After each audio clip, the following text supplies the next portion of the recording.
इसलिए साथियों, किसान संयुक्त मोर्चा भी राजेंद्र पाल गौतम जी के साथ खड़ा रहेगा, ये मैं आज आपको बताने आया हूँ। केंद्र सरकार यदि यही बात उस बाबा के लिए कोई दलित समाज का व्यक्ति कहता तो तब आज तक तो उसको फांसी की सजा की भी मांग कब की हो जाती, जेल तो उसी दिन चली। राजेंद्र पाल गौतम जी के बारे में तरह तरह की भ्रांतियां फैलाने का काम किया।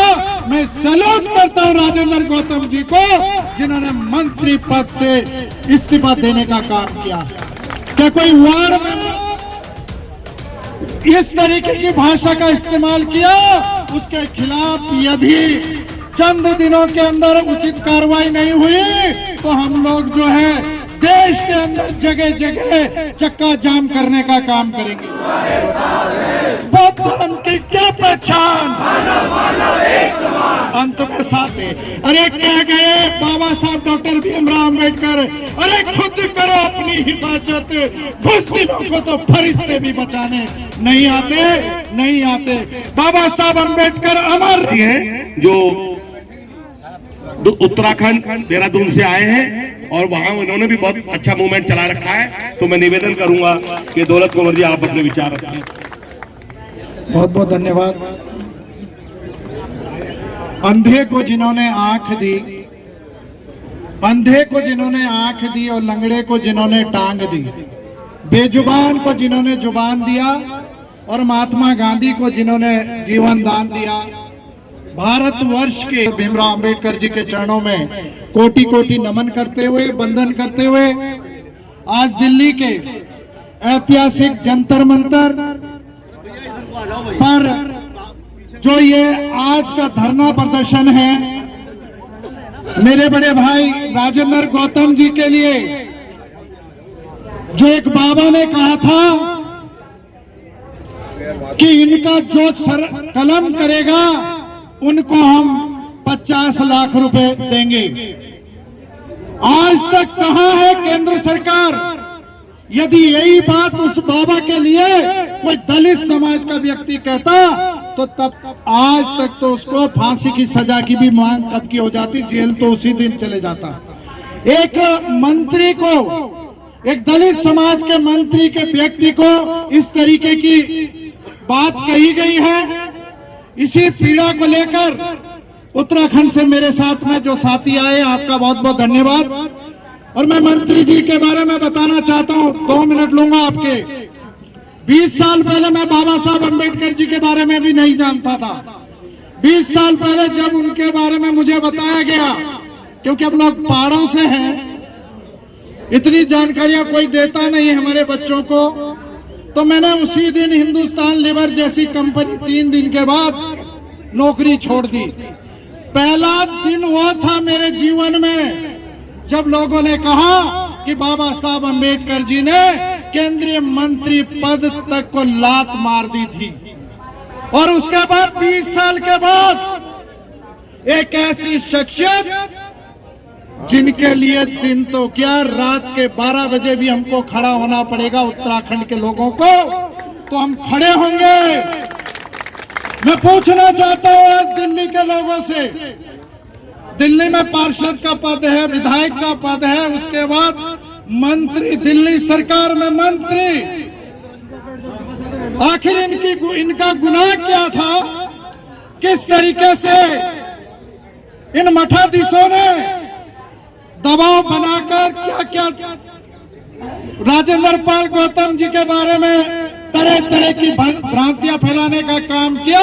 मैं सैल्यूट करता हूं राजेंद्र गौतम जी को, जिन्होंने मंत्री पद से इस्तीफा देने का काम किया।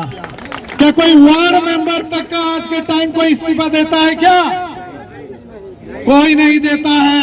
इसलिए मैं आपके बीच में अपनी टीम के साथ में उत्तराखंड के लोग आए हैं और यह घोषणा करना चाहते हैं, केंद्र सरकार से निवेदन करना चाहते हैं कि जो बाबा ने माननीय मंत्री जी के खिलाफ इस तरीके की भाषा का इस्तेमाल किया, उसके खिलाफ यदि चंद दिनों के अंदर उचित कार्रवाई नहीं हुई तो हम लोग जो है देश के अंदर जगह जगह चक्का जाम करने का काम करेंगे।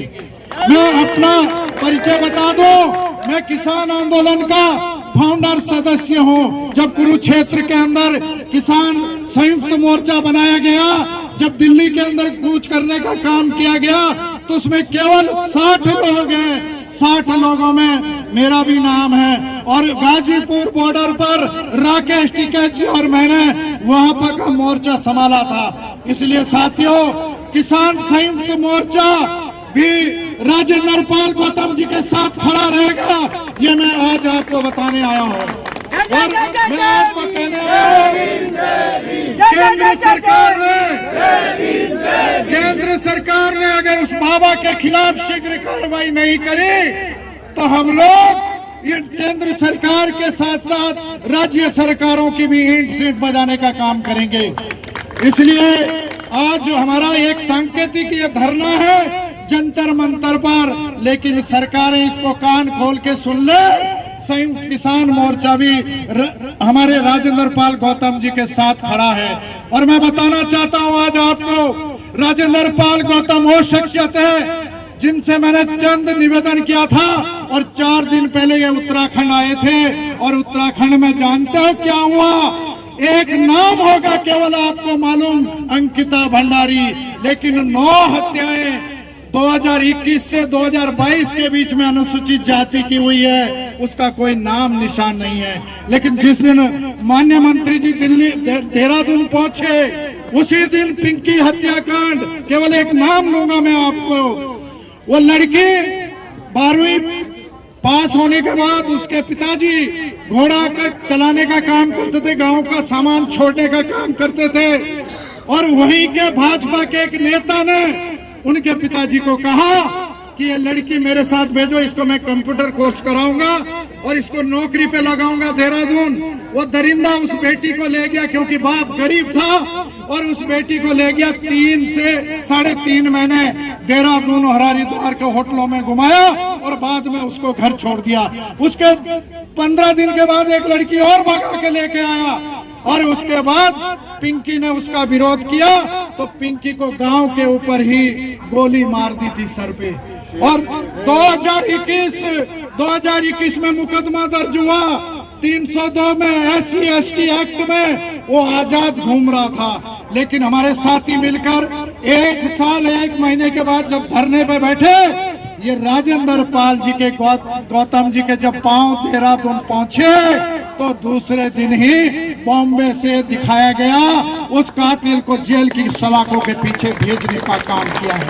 राजेंद्र पाल गौतम जी के लिए एक नारा लगाएंगे मेरे साथ में, राजेंद्र पाल गौतम तुम संघर्ष करो, संघर्ष करो, बौद्ध धर्म की क्या पहचान।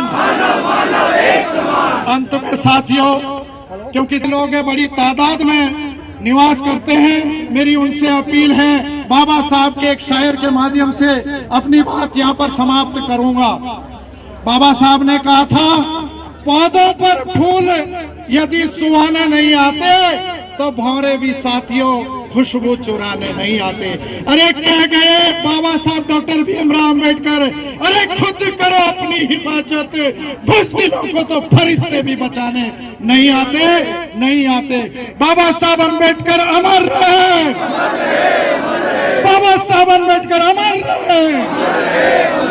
भारतीय संविधान जिंदाबाद, भारतीय संविधान जिंदाबाद, जय भीम।